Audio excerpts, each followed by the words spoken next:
Kągi, Pauliau, Gintarė, esame užduoties vykdymo vietoje.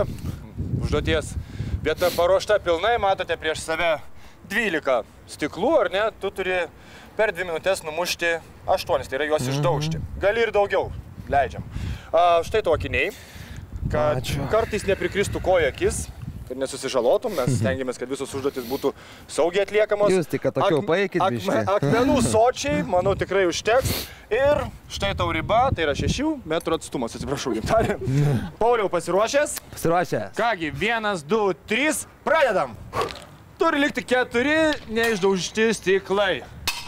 Stipriau. Kalk, man atrodo, stipriau, žinok. Na. Stipriau. Gerai, mes gal šičiut pasitraukiam. Opa, 1.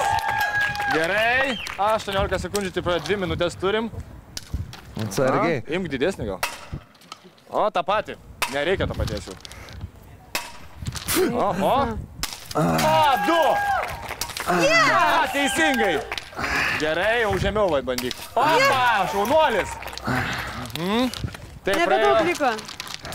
Taip, tau lieka 4 stiklus išdaužti ir puikiai bus, man atrodo. 43 sekundės. Opa! 3 stiklai. Op, kal. Opa! 1 beliko išmušti. Viskas!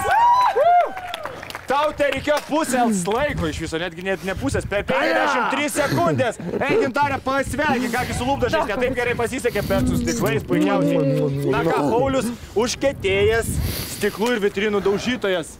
O, Jėzau, 1 dar! Atsiprašau, gal greičiau. Gerai, laikas buvo sustabdytas. Blemba, kaip aš nepamačiau. Na, sako, ne visi akli mato, dar, kal. Viskas, šaunuolis, dabar jau tikrai viskas, pasveikin, Gintarė. O, atiduokit man šitą. Na, kaip savijauta? Sakiau, kad bus lengviausia užduotis. Na, su lūpdažiais buvo sunkiau, o čia, vau, vyriška užduotis tikrai. Gerai, viskas, grįžtam į studiją su puikiom naujienom. Opa! Tam, taram, tam, tam, taram.